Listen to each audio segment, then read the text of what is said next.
I turned 19 on a Tuesday. And by sundown, I had lost every person I thought belonged to me. That's the part one still can't explain to people when they ask what happened, how a birthday, of all days, became the day my whole family disappeared. My name is Marisol Ferreira. I'm 26 now. And for a long time, I couldn't tell this story without my hands shaking. I can tell it now. Barely. The morning it happened, the house was too quiet, and I should have known. Growing up, quiet in our house never meant peace, it meant something was coming. I remember the smell in the car, stale coffee, and my mother's air freshener. And nobody said a word the whole ride. My stepfather kept his eyes on the road, like it owed him money. My mother sat up front with her purse in her lap, gripping it the way you'd hold something you were about to give away. I told myself it was nothing. I told myself, people don't wake you up early on your birthday to hurt you.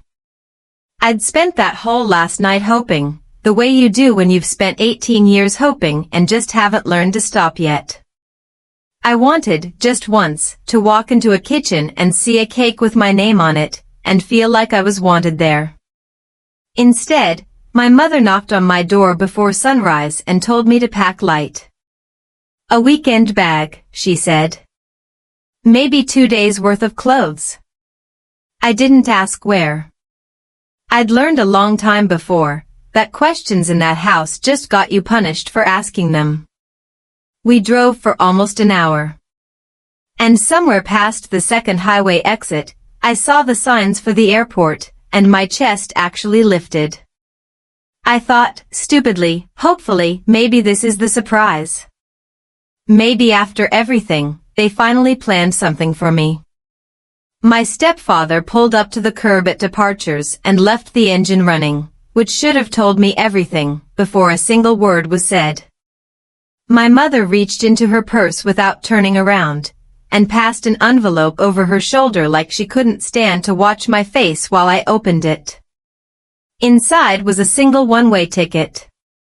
The destination was a town I'd never once heard mentioned in my life, Ashford Hollow. Tucked somewhere in the hills of upstate Vermont. I sat there holding it, waiting for someone to laugh, to say this was some strange joke. Instead, my stepfather finally spoke, and his voice came out so practiced, so rehearsed, that I understood immediately he'd been building up to saying it for a long time. He said, "Consider this our gift to you. Don't come back here." My mother never turned around. Never said goodbye. The second I shut the car door, they pulled off. And I stood on that curb with a stranger's town written on a ticket in my hand, and 19 years of unanswered questions crashing down on me, all at once. I won't sit here and pretend I handled it with any grace. I sank onto a bench outside the terminal, and I sobbed. The ugly kind. The kind that makes strangers look away because they don't know what to do with a person's grief spilling out in public. I don't know how long I sat there. Eventually, something in me just went numb, quiet, in a way that scared me more than the crying did. I wiped my face, picked up my bag, and walked through those doors, because there was genuinely nothing behind me left worth staying for. The flight was short. Barely long enough to finish being afraid. When I landed at that tiny regional airport, more bus depot than airport, really, I almost walked right past her. An older woman, maybe in her 70s, standing there with a handwritten sign that just said Marisol in block letters. I stopped in my tracks. Something about seeing my own name held up by a total stranger undid something in me. She looked at me for a long moment, and then she smiled. Not politely. Like relief itself had a face. Before I could get a single word out, she said, "Your grandfather has waited 19 years for this day." I didn't know I had a grandfather. I didn't know there was anything left in my life to be waited for. But in that moment, standing in an airport smaller than my old high school gym, I understood that, for the first time, someone had actually been counting the days until they saw me. Her name was Doreen. Her hands were rough, in the way that comes from decades of real work, but gentle when she took my bag from me and led me out to an old green pickup truck. She didn't talk much on the drive, and I didn't ask her to. I just watched the Vermont hills roll by, greener and wider than anything I'd grown up around, and something stirred in my chest that I didn't have a name for yet. Something close to recognition. Even though I was sure I'd never been anywhere near this place before. We turned down a long dirt road framed by old oak trees. And at the end of it sat a farmhouse, white paint a little worn but clearly loved, with a wraparound porch and flower beds someone had clearly tended for years. An old man sat in a rocking chair on that porch with a wool blanket over his knees, and he was already watching the truck before we even came to a stop. When I stepped out and he saw my face in the daylight, he closed his eyes, like it hurt him to look. When he opened them again, they were glassy. He said my name once. Just once. So softly I almost missed it. But the way he said it told me everything, that whoever I was to this man, I had been missed for a very long time. His name was Elias Whitfield. 76 years old.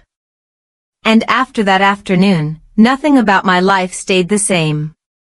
Elias's eyes were sharp despite his age, the kind of clarity that only comes from someone who's carried something heavy for a very long time.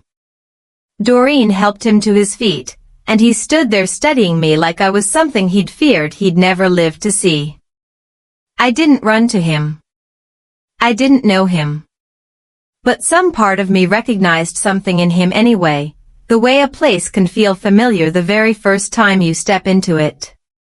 He held out his hand first, giving me the space to be a stranger to him, even though I clearly wasn't a stranger to his heart. I shook it. His grip was careful. Deliberate. "Come sit with me, Marisol," he said.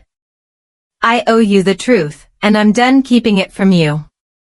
We sat at his kitchen table, worn smooth from decades of meals and conversations that had happened there before I ever existed. Doreen filled the kettle and moved quietly around us, the way people do when they know a moment needs warmth and nothing else. Elias folded his hands and looked at me steady, no hesitation, no softening. He'd clearly decided I deserved the whole truth, unfiltered. And he gave it to me plainly. He told me that my mother, his daughter, had gotten pregnant with me at 20. My biological father was a man named Theo Marsh, a serious, steady young man from that same small town, raised just down the road from the very house I was sitting in. Elias had liked him. Trusted him completely. My mother had loved him the way you love someone when you're young enough to still believe the world is yours to shape.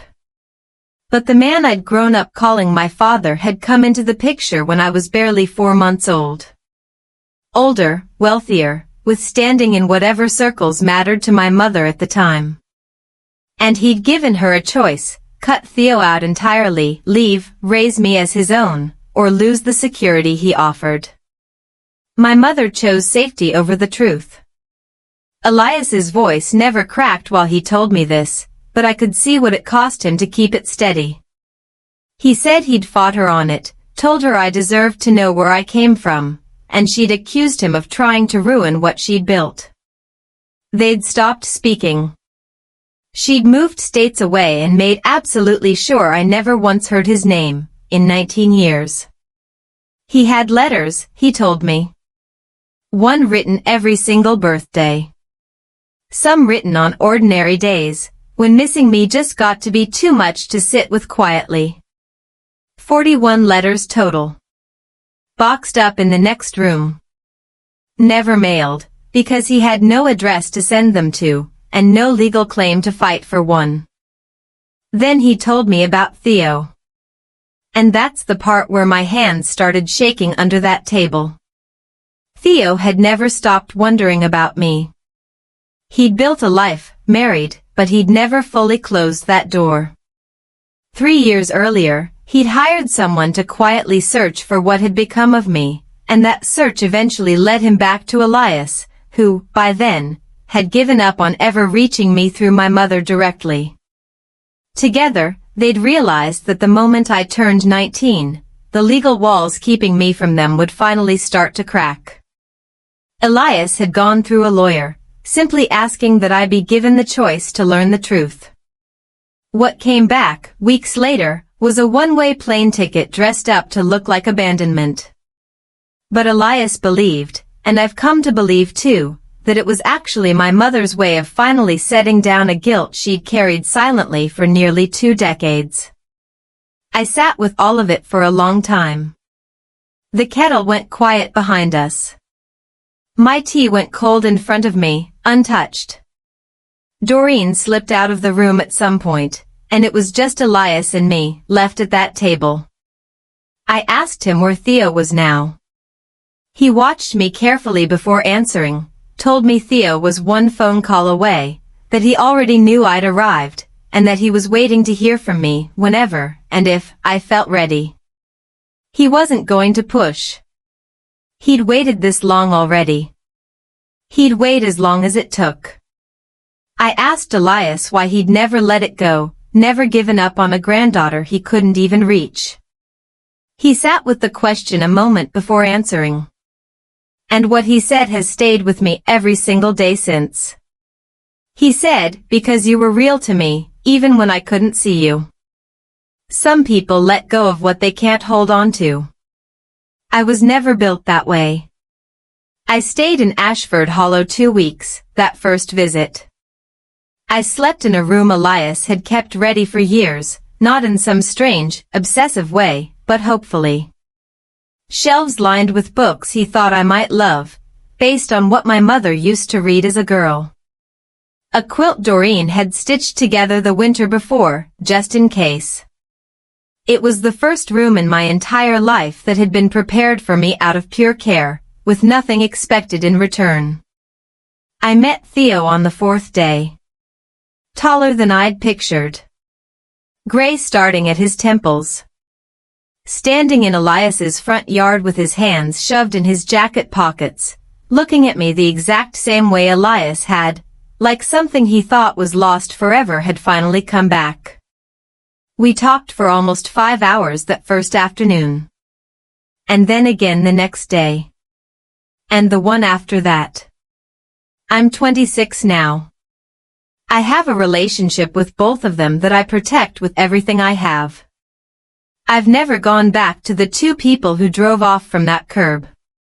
Not out of anger, I worked through that slowly, over years, in ways that weren't always pretty.